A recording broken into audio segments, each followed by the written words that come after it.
Bula Vinaka, and welcome back to Speak Your Mind on Gold FM. I'm Louise Kaunisela. Now, cyclones are a part of life in Fiji.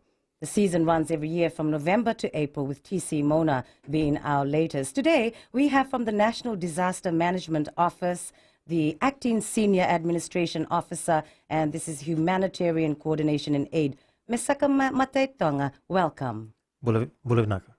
Okay, so now disaster response is the third phase of the disaster management cycle. You might like to explain more for us, please. Thank you very much, Luis. For disaster management, generally it has 4 phases. So we begin with mitigation, preparedness, then you have response and recovery. With respect to disaster management, and more particularly to disaster response, disaster mitigation and in the mitigation phase and preparedness phase, it provides the tool for the national disaster management with respect to response and recovery. Oh, thank you very much. Do you work only with the Fiji Met Office, or do you have other sources as well? With respect to weather forecasting, the Fiji Meteorological Office is our primary source of information. With respect to cyclones, we have the Fiji Met that provide us with warning, so they can forecast adverse weather that may be coming soon, as we've seen with respect to TC Mona. It started off with TD, a tropical depression, which further intensified to Category 1 cyclone. Okay, well, thank you for that. Now, how many officers from the NDMO were involved during TC Mona? So during an event, all officers in NDMO participates with respect to operations. Okay. So basically, the National Disaster Management Office have 3 units comprising of the emergency planning and coordination. We have the risk management and research. And we have the training and awareness. And this also includes project officers, and the accounts team. So during an operation, all these officers are placed into teams where we have a 12-hour shift each from 8 to 8 throughout the team. Yeah, it must be very tiring. You must be tired. It is very tiring, but it's at the same time very interesting, as we that's what we're here for, to serve the people of Fiji. That's wonderful. So I'm talking about numbers. How many approximately would be in these offices that you mentioned? Like how many staff? Approximately 20. Oh, okay. Yeah. All right. So who else does the NDMO work closely with in emergency response? In terms of emergency response, NDMO works very closely with the divisional commissioners, the Fiji Bureau of Statistics. These are very vital key stakeholders. The emergency responses, like the disciplined forces, the military, the Navy, the police, and other key stakeholders which we work closely. We are both in terms of sectorial. Right. So it's a much more holistic team. So to ensure that when we're responding, we cover all areas and all aspects of humanitarian and in keeping people safe in terms of all aspects. Right. So this is basically the aim of emergency response. It is indeed. Yeah. Okay. So what has been the outcome of the meetings the NDMO have held with the Prime Minister Vurangimani Marama as well as the Minister responsible? Yeah, the meeting is basically to brief the Prime Minister and the Minister on the current situation on the ground.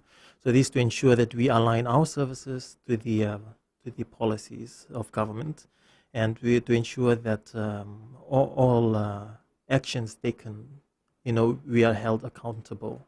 And as already mentioned, to make sure it's holistic in a sense that everyone is taken care of, and that is the greater aim for that briefing. So to ensure that communications are open, right, and for government services to all come in and focus. Right, I saw on your Facebook page, I think it was some pictures that were taken, and you could see, all of you guys sitting there, and you've got the screen and everything. So just updating the Prime Minister. Yes. Okay, and the minister responsible, of course. So, what was the groundwork like for response teams before and after TC Mona? So, irrespective of the event, as we already mentioned about the four phases of disaster management. All right. So, in terms of mitigation, we have that deals with policies. For example, we have the National Humanitarian Policy, which was endorsed previous years. We have the guiding acts, the laws such as the Natural Disaster Management Law Act and the National Disaster Management Plan. So the work that is done is aligned with these policies and legislation in place. So we hold consultations and meetings with emergency responders beforehand. Even with respect to TC Mona, we have already done meeting outside before the cyclone season. So that's in preparation because cyclone season from November to April. We already know it's being demarcated already from November to April. So we always make sure that these key meetings are held to ensure that we have clear line of communications between different government sectors and agencies, and also most importantly with the private sector and non-governmental organizations. We now have the Fiji cluster system, which we always have a inter-cluster meeting. We try to have it every month in preparation in humanitarian response if the need is there. That's good. So it's not only with government and also with our partners. Right. What about like for the people who get affected? Do you do much research there? Well, you must have had a lot of experience from Winston, I can expect. Yes. So you must be like really tip-top now. So, I mean, like, if you go to the places or villages and all, do you find out other stuff that you might need to know about maybe if someone is disabled or maybe old, elderly? So you get records on this as well, leading up? Yes, definitely. As I already mentioned, we have a training and awareness team, a unit in the NDMO, which goes down to communities, which goes to the communities and conduct awareness and training. Awareness and training, and what about collecting data of like elderly and disabled? Do they do that as well? Yes, with that we go to the relevant agencies that collect such data, like the Bureau of Statistics. Okay, so and yes. For communities in the rural areas, we have the Itoke affairs. And for example, in TC Mona, we've been acquiring data from the evacuation centers with respect to gender and demographics, and with respect to special needs as well. So we ensure when we provide assistance, it comes in a full package. So, I mean, that's good. It's always good to prepare well and plan well. So what was the response like of the public in terms of being prepared? Wow.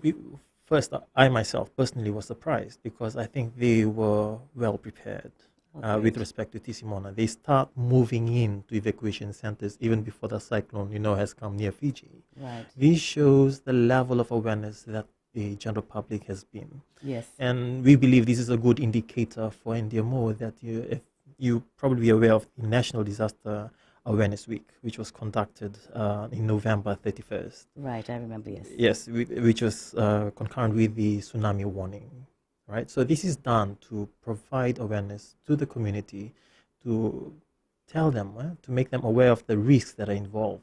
So with respect to TC Mona, it's a good indicator that, even before the cyclone have come closer to Fiji, they start moving in because they are aware of the risks, of their vulnerabilities. So they start moving in for their own safety. That is paramount when it comes to disasters response. The safety of the people is paramount. Yes, and I'm sure you must be pleased. But it must be because of Cyclone Winston that they're really careful now? Yes. I think in any part of the world, it takes, which unfortunately takes an event for people to be much more aware. Right. Right. And sometimes if an event occurs, then you start looking for relevant information. So that is all about awareness, and what we're trying to do in NDMO, it's a more proactive approach. So that means we always have to be prepared. Whether it's not about the information, it's not about the track. It's about being prepared. If the cyclone is coming towards you or not, you have to be prepared. Absolutely. Yeah. And we'll be back for more on Speak Your Mind. Gold FM, only the classic hits.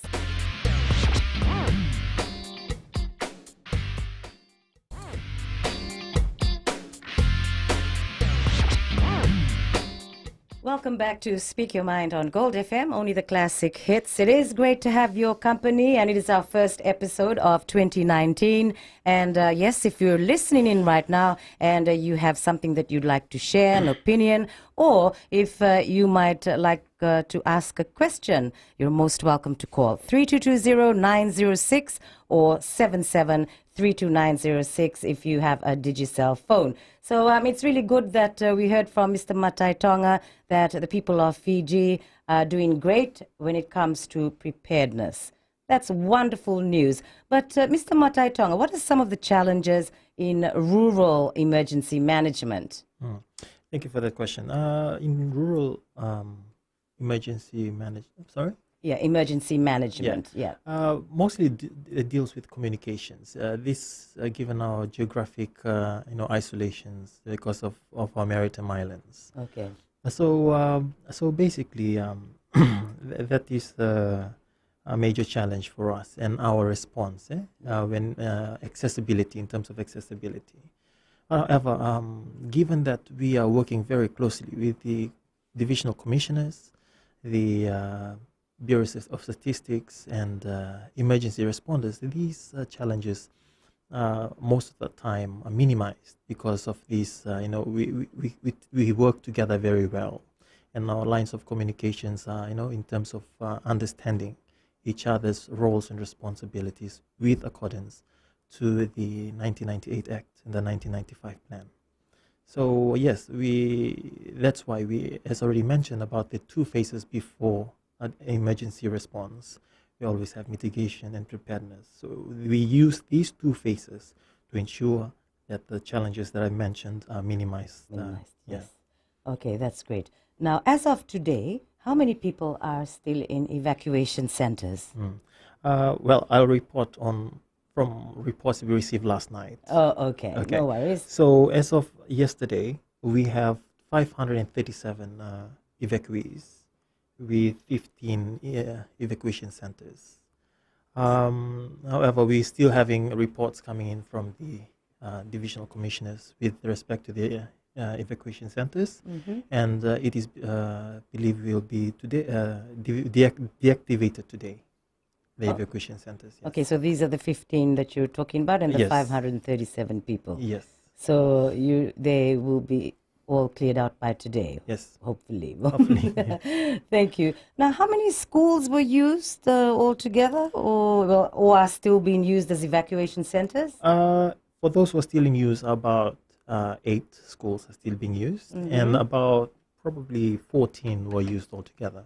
Oh, Yeah. okay. So it's normally that you use schools for evacuation centers? Yes, schools, village halls, Okay. sometimes even the churches. All right. Yeah. Okay. Do you think that you'd need more, or you have enough? Yes, that is what we are doing in the preparation stage in terms of our assessment. Oh, yeah. Okay.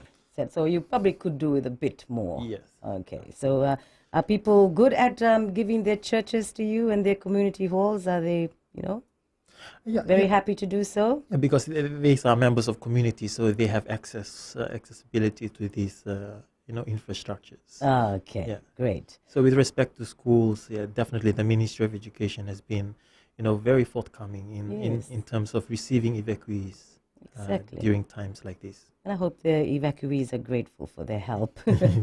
But anyway, will the schools that are used now, well, you said today they'll be cleared, so they're all ready to go back to school Yes. on Monday, next Monday. Definitely.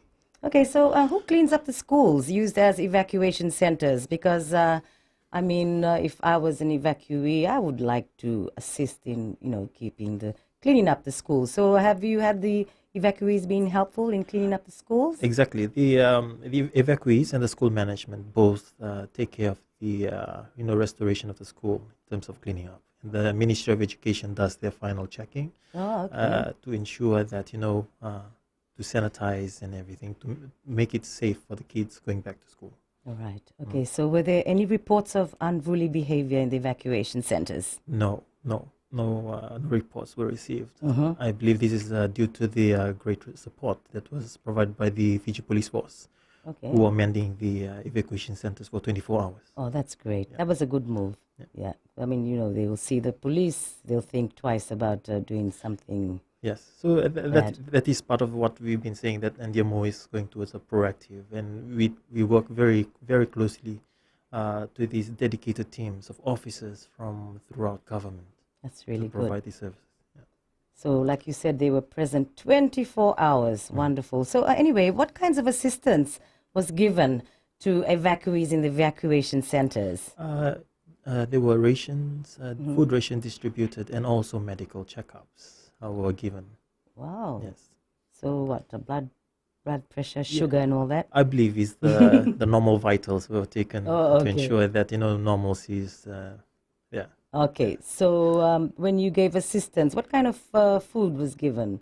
There's a pack that was given. Probably, I'm not quite familiar with the pack that was given, but I think there were rice and water and some canned food for the evacuees. Yes, Yeah. because obviously there's some that are not really well off. So, I mean, that's the thing that you need to provide. Okay. Yeah, because we, from the agricultural perspective, they always look at the food security and livelihoods perspective. So we take their points into account. That's why we're ensuring the distribution of food rations. And keep them healthy at the same time. Yes. Okay. So, you did say that the evacuees were helpful in cleaning up and all that, helping the staff. Now, what about any sort of assistance offered to evacuees after vacating the schools? They were given 2 days worth of food rations, and also in terms of evacuating the schools, they were provided with transportation back to their homes. Okay, so they'd go back and have to clean up Yes. for things, yeah? Okay, so Well, the extent of the TC, I mean, as we've seen, it's not a direct hit, so I believe it's minimal in terms okay. of, yeah. Okay, that's great. Anyway, we'll be back shortly on Speak Your Mind. Gold FM, only the classic hits.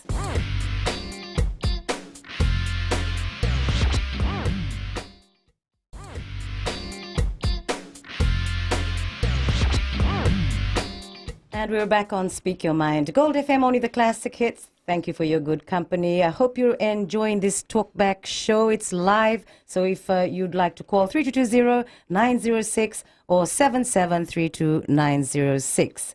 Now, we've just been speaking to Mr. Mataitoga from the NDMO. And, well, I just want to carry on about what are some of the challenges has the NDMO faced through your response teams during TC Mona?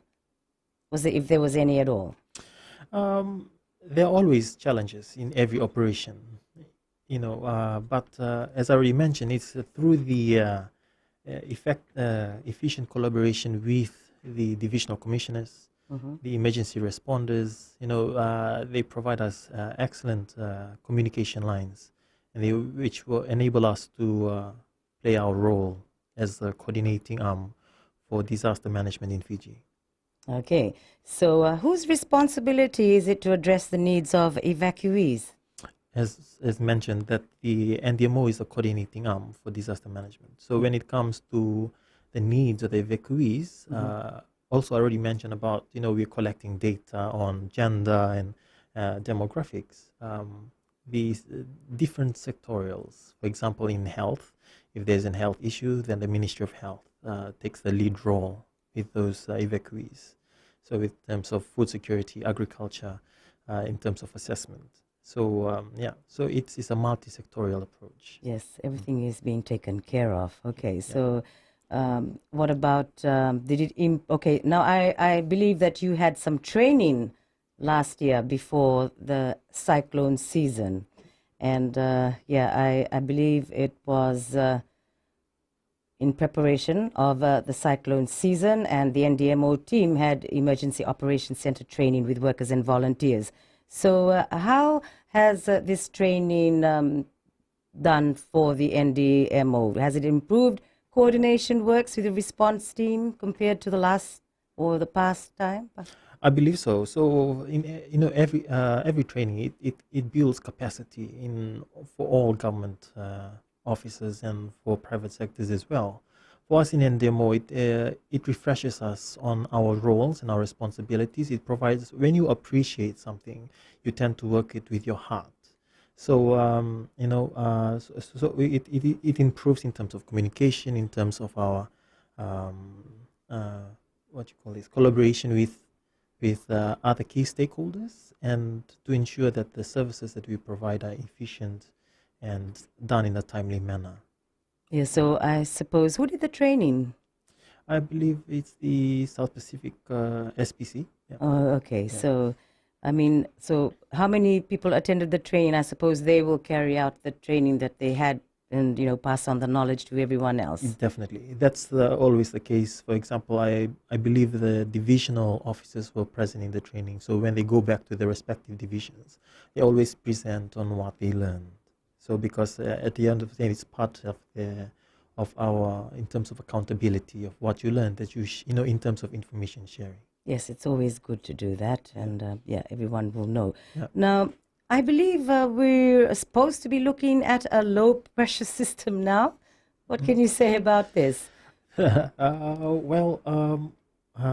us in the NDMO, we only take our information with respect to low pressure or high pressure from the Fiji Meteorological Office. So once we receive their advice, and we'll be working accordingly to that. So you haven't received anything about a low pressure system yet, yet? Yeah, not just yet. But what about TC Mona? She's been downgraded to maybe they're getting confused with that one. With category 1. I mean, she's no more a cyclone, but she's, just a normal depression now or something and moving out. Yes, it's what we've got is it moving out of Fiji. And I think the small islands in Lau group still expects heavy gale warning, strong gale warnings, stronger winds. Yeah. Okay, so you've got a team that side yet, or? There's always we have the divisional commissioners who are responsible for the Eastern Division. Okay, right. So now, what is the focus now since TC? Well, I keep calling her TC Mona. She's no more TC Mona now, but. Moving away from the Fiji group, what is the focus now for the NDMO? So the focus now is on the initial damage assessment, as already mentioned on the news. Our news, okay, right. So that will gauge us on the assistance that will be provided by the different stakeholders. And also now, again, going back to disaster management, once every event, mind you, this is not a declared disaster. So what we're doing now is waiting for the initial damage assessment and in terms of recovery. And again, we'll start again from the preparedness phase. We're always having that preparedness in our mind to ensure that, we are prepared for the next one. Yes, because when you're prepared, then it minimizes the actual damage and all that. It minimizes the risk. It actually saves lives. So that is important. Very important. Yeah. Okay, so what are the key roles and responsibilities of each officer before, during, and after a disaster? Well, as already mentioned, we have 3 units in the National Disaster Management Office. So you have the emergency planning and coordination. These are the operational arm. So all officers that are within this unit looks at the operational arm of the National Disaster Management Office. So they have their key responsibilities as such. However, it is diverse because now disaster is a cross-cutting issue, right? Disaster management is cross-cutting issue. So each officers are special in their own way. Yeah. So with respect to risk management and research, that they deal with policies. So we have heard the national disaster, the humanitarian policy for Fiji. So there are other policies coming up with respect to disaster risk reduction that are still yet to be finalized. So all these officers, they work in sync with each other.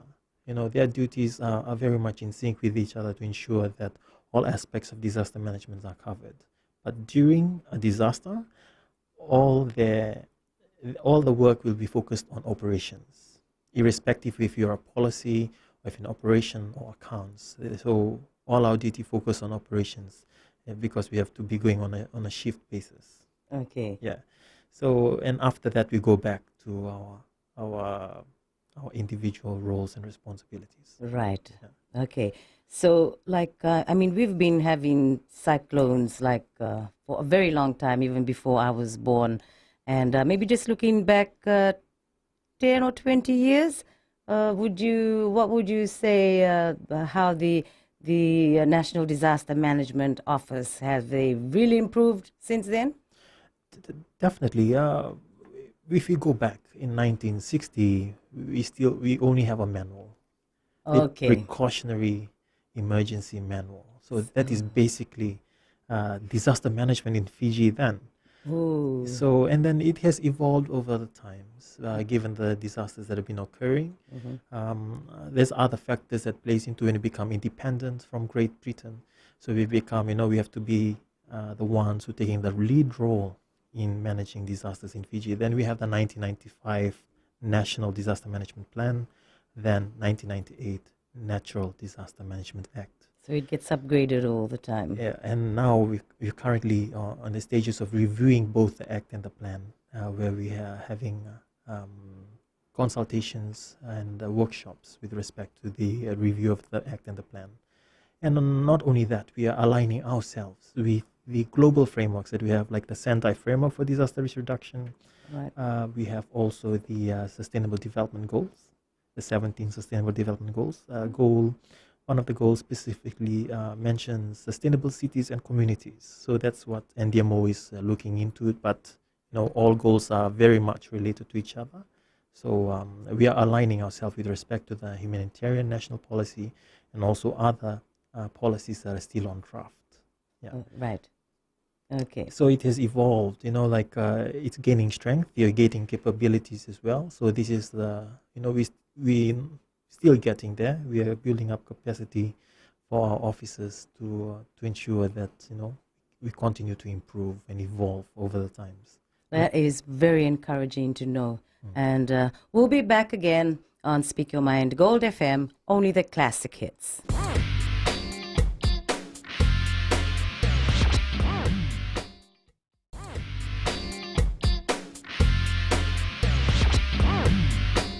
This is Speak Your Mind on Gold FM, only the classic hits. I hope you're enjoying the show, the live radio talk back, and we have the delayed coverage shown on FBC TV. That's every Tuesday nights and Wednesday mornings. So just talking to our friend here, and he's the acting senior administration officer, humanitarian coordination and aid, Mesake Mataitoga, who just before the break was, just giving a breakdown of how we have improved so much since the past because of the times. I suppose would we say we've got more modern equipment and compared to the past? Yes, definitely with more modern equipment, the science is improving globally. So as I already mentioned, we are aligning ourselves to the global frameworks, and these frameworks, are backed up with up-to-date scientific um, knowledge, which enable us to formulate policies that are holistic in approach and holistic in the way that we provide service to the people, especially with disaster management. So yeah, so that's it deals not only with evolve of the thinking, but it's with technology, communication. So this is very much important. However, we still have to maintain that the importance of our traditions and our traditional knowledge when it comes to disaster management as well. Well, that's very good. So could you just give us an example of that? For example, there's certain types of plants, fruiting plants like bananas or breadfruits. If they fruit in certain ways, it sort of indicates to our ancestors that a cyclones are coming.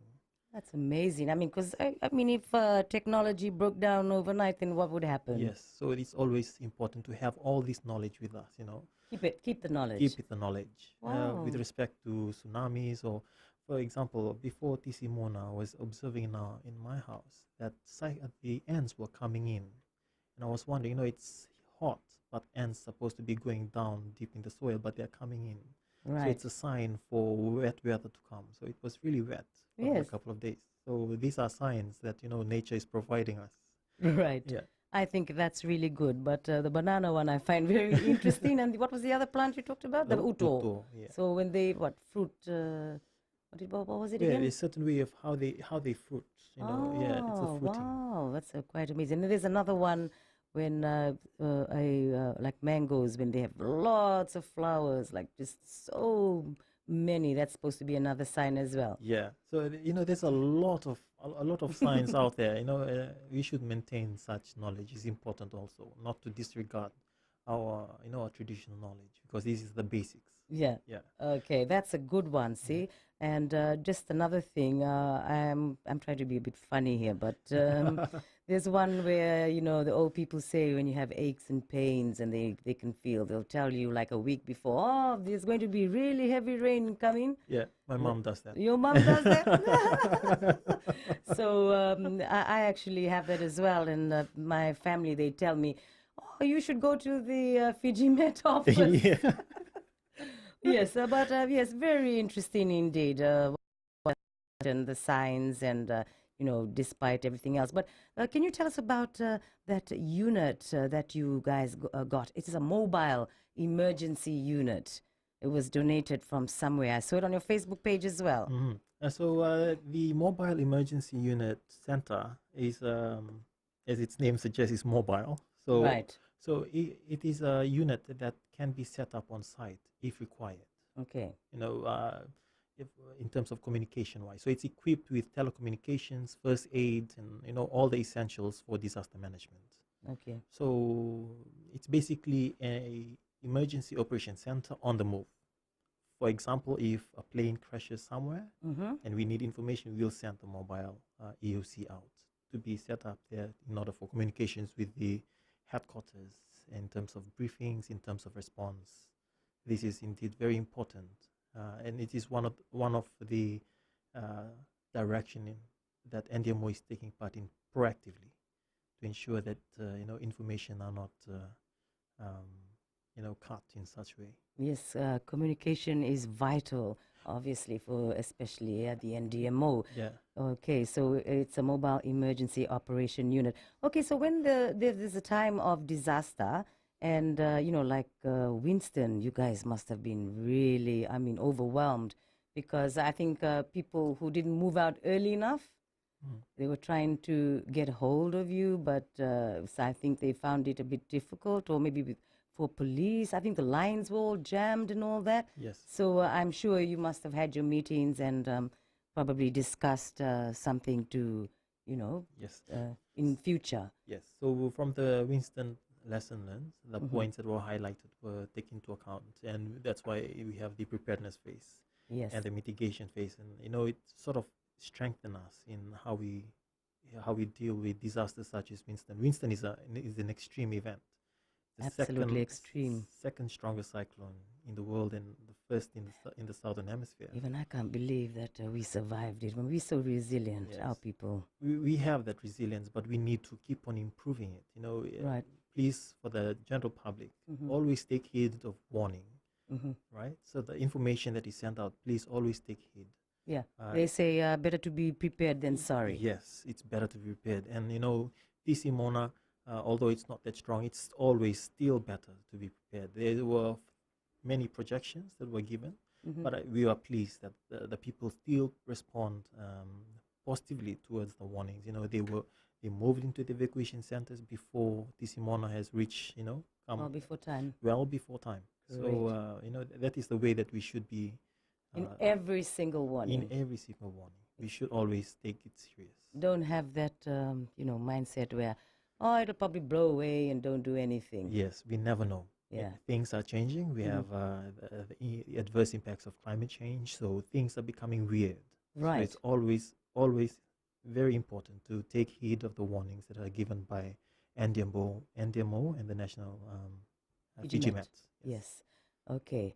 So that is something that we know that we've improved on, but we can still improve on it, I'm sure. Sure, I'm sure, yeah. Yeah. Okay. So, that sense that, never mind, you tie up your house and, it didn't come your direction, because a cyclone can just shift path anytime, right? Most, yeah. Yeah. It really depends on the Yeah. Yeah. So you should be prepared. Like when they say for the whole of Fiji, whole Whole of of Fiji, Fiji yeah. has to prepare. Doesn't matter if it didn't come your way anyway, but feel proud that you did prepare. Exactly. On Gold FM, Speak Your Mind. We'll be back soon.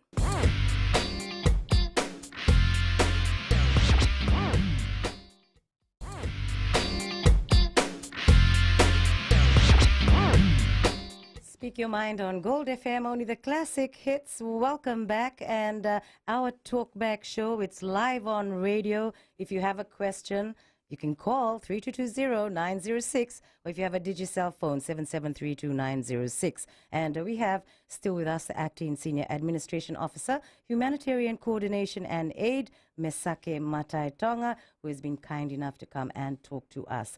Now, we were talking about cyclones. Mr. Mataitoga, what about other disasters? Yes, the NDMO, as I mentioned, is a coordinating arm for disaster management in Fiji. So we are taking a proactive approach in terms of disaster management. And a few months ago, on November 31st, we have the National Disaster Awareness Week, where we also commissioned 8 sirens, tsunami sirens. Okay. So these tsunami sirens, provides the general public the early warning system to evacuate in event of a tsunami warning. So it is important to understand this the sirens. And I know every 5th of every month there will be a tsunami blast that occurred. I think the 5th of last month. Yes, Yeah. we heard it here. Yes. Yeah. So that was part of the drill that we should have taken care of. Yeah. Okay. So when you do these drills, how does it work? The drills for tsunami. Like the tsunami, like when that's just the testing the siren. Yeah. So you said we've got how many? 8? 8 tsunami sirens. So where are they placed? They're placed along the Suva Lami corridor from Kinoya to Lami. Okay, so there's 8 altogether. Yeah, there are others also installed before. Oh, So, okay. yeah. So they're what, near the sea or something? Yeah, Because obviously, yes, tsunami. Yeah.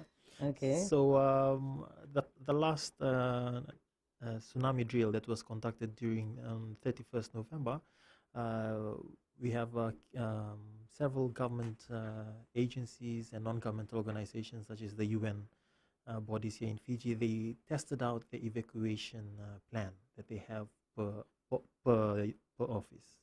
Okay. So they were able to assess themselves like, it's really working. This is the sort of timing that we need to take, So currently the NDMO with the team responsible for the tsunami drill are evaluating the time taken, and they are writing, a report on how the evacuation went. Okay. And they will be discussing with the agencies who are taking part in it. Yeah, so you've got to be really fast, Yes. run to high ground. Approximately 20 minutes, 8 minutes is the fastest you need to take. 8 minutes? Yeah. To get to higher ground. Yes. Especially when, like, even for us, we're right near the sea here. Yeah. And the Coral Coast and all that. Yeah, so also at some point it comes to our own thinking. If your building is already high raised, so you can only go up more than 4 levels up. It's a safer zone. Yeah. 4 levels is a safe zone. Yeah, more 5 or 6. Or Yeah. 5 or 6. Above 4. Or above 4, Yeah. just to be really safe. Just to That's be really what I safe. thought. In I case, for example, if you're really late, mean, that would be one way. It comes down to our individual at some point for your own safety. okay, so every office, will they have these drills as well near the sea? In future, we will have this it really is not an easy task to do. Okay. Because it requires the police and other stakeholders for to make sure that the operation went really well. So we have to ensure such things. So for the previous drills, we have those I believe 18 agencies who are involved in it. Well, that's very good. Is it the first time that you've done it in such a big way? I believe that's the second time. The first one was done with the schools near the Nasese foreshore. Oh, lovely. Yeah, so those are very important to know where your emergency evacuation routes are, the safe places, and all those. I mean, with the climate change, like you said, look at Indonesia, they're getting tsunamis after tsunami. For tsunamis, there is no direct correlation with climate. So if you talk about the cyclones, then climate change could be a factor. But tsunamis is mostly done with geological hazards. Right. So tectonic plates or like in Indonesia is a volcano that actually triggered a tsunami. Oh my goodness. Yeah. Because that's a volcano. Because I'm aware of the one in the sea that normally. The plates, when the plates move, Yes. yeah. And then they get that one that's like in Japan, that really bad one that they had. Eh? Yes. Well, I mean, we're supposed to be placed on the ring of fire as well. We are on the ring of fire. That's why NDMO is, because for the last time a tsunami happened, I think is in 1952, and I wasn't born then. So we don't have that appreciation. I wasn't either. So we don't have that appreciation about, what our forefathers went through about of that tsunami here in Suva. True. Sometimes you need to appreciate, like you mentioned, because of Cyclone Winston, people are much more proactive. Yes. I think it's always the case. That's human nature. And we always need to have that regardless if the event has occurred or not. So that's why NDMO is taking this time to prepare the people of Fiji with respect to tsunamis. That's why we're installing sirens and, having these drills. Yes. Because tsunamis, I believe, is very hard to forecast. It's not weather. It can happen anywhere, anytime. Oh, so it's really like quick. Yes.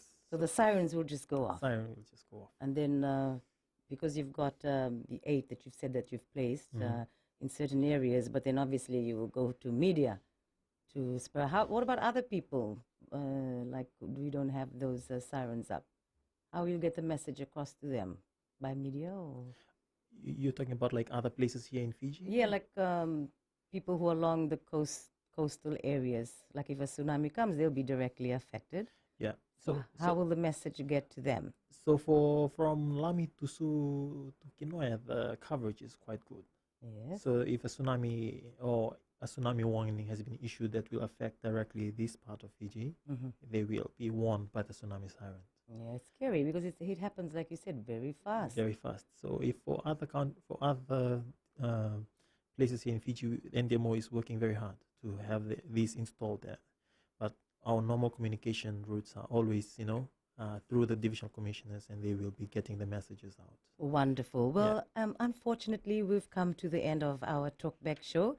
And we thank you very much, the National Disaster Management Office, for the great work that you do. Thank you. Keep it up, and we might talk again next time. But thank you again, Mr. Mataitoga, on Speak Your Mind. Gold FM, only the classic hits. Thank you a lot for your sweet company. Until next Tuesday, you take care. Nisamo demanda.